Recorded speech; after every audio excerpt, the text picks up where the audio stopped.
नमस्कार, स्वागत है आप सभी का डीडी न्यूज के इस विशेष सांकेतिक भाषा के बुलेटिन में। आपके साथ मैं हूं संध्या शर्मा और मेरे साथ है मेरी सहयोगी मनीषा शर्मा। आइए बुलेटिन की शुरुआत कर लेते हैं हेडलाइंस के साथ। लोकसभा में आज से होगी केंद्रीय बजट पर चर्चा की शुरुआत। दोनों सदनों में राष्ट्रपति के अभिभाषण पर धन्यवाद प्रस्ताव पर आगे की चर्चा किया जाना भी सूचीबद्ध।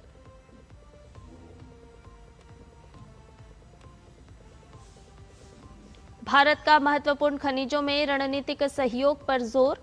अमेरिका में हुई महत्वपूर्ण खनिजों से संबंधित मंत्री स्तरीय बैठक में डॉक्टर एस जयशंकर ने फोर्स पहल के लिए भारत के समर्थन की दी जानकारी।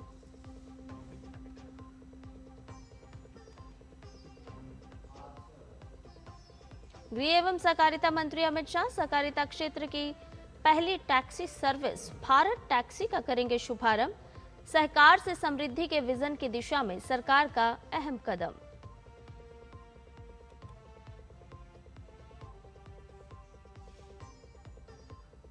ईरान अमेरिका के बीच वार्ता 6 फरवरी को ओमान में।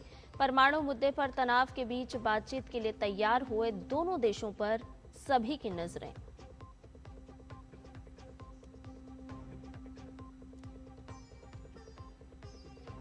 और भारत 10वीं बार अंडर 19 विश्व कप के फाइनल में पहुंचा। सेमीफाइनल में अफगानिस्तान को 7 विकेट से हराया। 6 फरवरी को इंग्लैंड से होगी खिताबी जंग।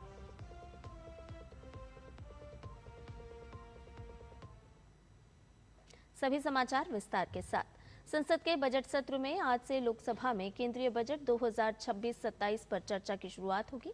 वहीं दोनों सदनों में राष्ट्रपति के अभिभाषण पर धन्यवाद प्रस्ताव पर चर्चा को आगे भी बढ़ाया जाएगा। दोनों सदनों में आज प्रश्नकाल के दौरान विभिन्न मंत्रालयों से अहम प्रश्न पूछे जाएंगे। साथ ही शून्यकाल में सांसद लोकहित से जुड़े अहम मुद्दों को भी सदन में उठाएंगे।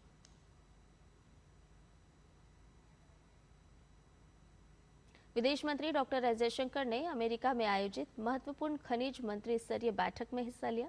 वॉशिंगटन डीसी में आयोजित इस बैठक में विदेश मंत्री ने महत्वपूर्ण खनिजों की आपूर्ति श्रृंखला की मजबूती, स्वच्छ ऊर्जा परिवर्तन और महत्वपूर्ण खनिजों में रणनीतिक सहयोग पर जोर दिया। इसके साथ ही विदेश मंत्री ने क्रिटिकल मिनरल्स पर फोर्स पहल के लिए भारत के समर्थन से भी अवगत कराया। अपनी अमेरिकी यात्रा के दौरान विदेश मंत्री डॉक्टर एस जयशंकर ने कई देशों के विदेश मंत्रियों से मुलाकात की। उन्होंने कनाडा की विदेश मंत्री अनीता आनंद, पोलैंड के उप प्रधानमंत्री और विदेश मंत्री राडोस्लाव सिकोरस्की और सिंगापुर के विदेश मंत्री विवियन बालाकृष्णन, पेरू के विदेश मंत्री ह्यूगो डी जेला से मुलाकात की।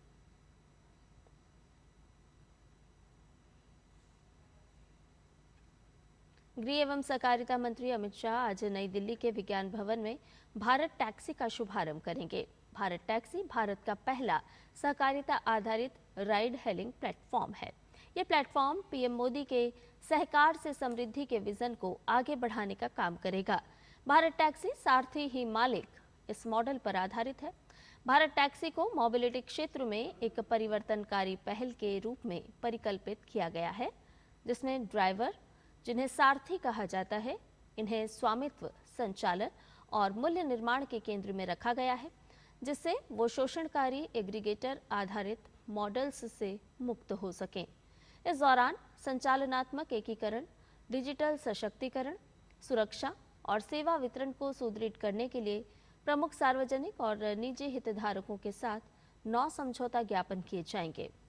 इस शुभारंभ कार्यक्रम में देश के विभिन्न क्षेत्रों से 1200 से ज्यादा सारथियों के शामिल होने की संभावना है, जो प्लेटफॉर्म की बढ़ती राष्ट्रीय पहुंच और सहकारिता आधारित मोबिलिटी मॉडल में ड्राइवर्स के विश्वास को दर्शाता है।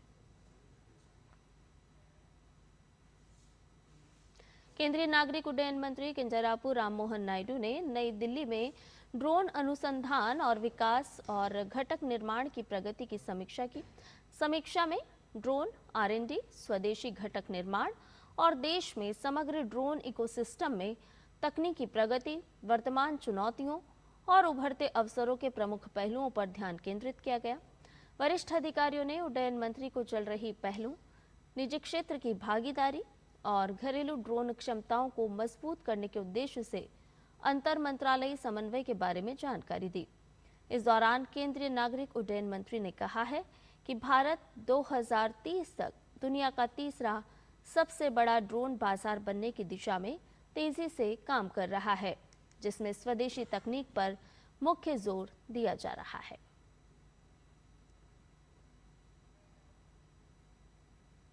भारत और किर्गिस्तान के बीच संयुक्त विशेष बल अभ्यास खंजर का 13वां संस्करण असम के मिसामारी में शुरू हो गया है। यह अभ्यास 17 फरवरी तक जारी रहेगा। भारत किर्गिस्तान संयुक्त विशेष बल अभ्यास खंजर हर साल दोनों देशों में बारी बारी से आयोजित किया जाता है। इसका पिछला संस्करण मार्च 2025 में किर्गिस्तान में हुआ था।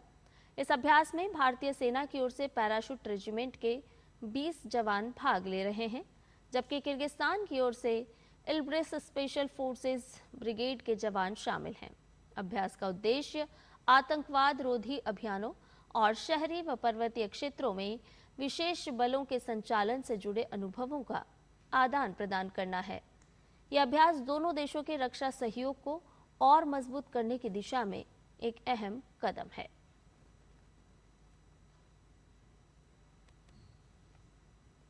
भारत निर्वाचन आयोग 24 फरवरी को राज्य निर्वाचन आयुक्तों के राष्ट्रीय सम्मेलन की मेजबानी करेगा। देश के सभी राज्यों और केंद्र शासित प्रदेशों के राज्य निर्वाचन आयुक्तों के इस सम्मेलन में भाग लेने की संभावना है। ये सम्मेलन नई दिल्ली के भारत मंडपम में आयोजित किया जाएगा। राष्ट्रीय एसईसी सम्मेलन 25 वर्ष से अधिक के अंतराल के बाद आयोजित किया जा रहा है।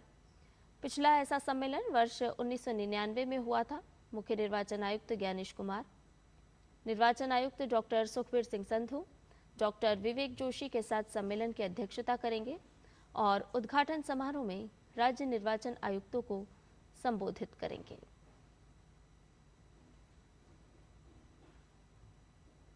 अंतर्राष्ट्रीय खबरों में अमेरिका और ईरान ने बढ़ते तनाव के बीच बातचीत पर सहमति जताई है। दोनों देशों के अधिकारी शुक्रवार 6 फरवरी को ओमान की राजधानी मस्कट में वार्ता करेंगे। हालांकि बातचीत के एजेंडे को लेकर मतभेद बने हुए हैं।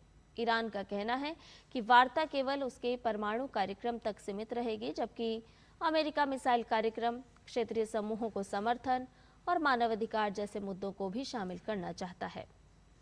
इस बीच अमेरिकी राष्ट्रपति डोनाल्ड ट्रंप ने ईरान को कड़ी चेतावनी देते हुए कहा है कि यदि समझौता नहीं हुआ तो गंभीर परिणाम हो सकते हैं। अमेरिकी सेना की बढ़ती मौजूदगी और तेल कीमतों में उछाल के बीच अंतर्राष्ट्रीय समुदाय इन वार्ताओं पर करीब से नजर बनाए हुए है।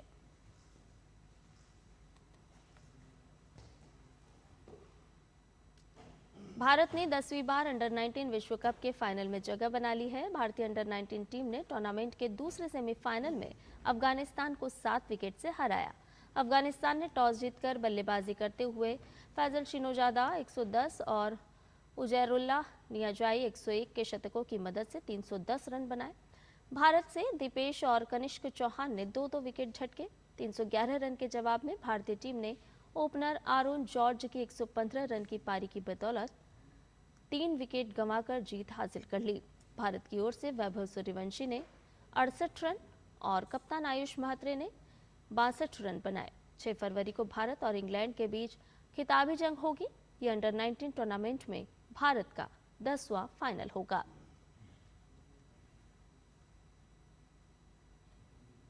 महिला प्रीमियर लीग 2026 का फाइनल मुकाबला आज रॉयल चैलेंजर्स बेंगलुरु और दिल्ली कैपिटल्स के बीच खेला जाएगा।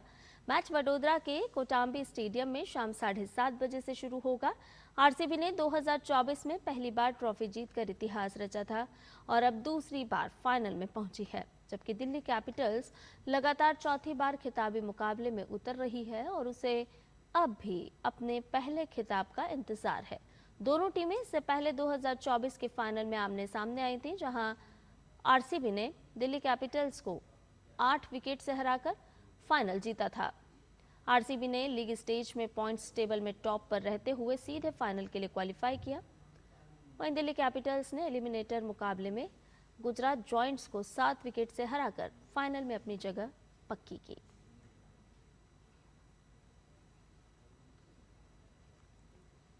और इसके साथ ही हमारे इस विशेष सांकेतिक भाषा के बुलेटिन में फिलहाल के लिए इतना ही।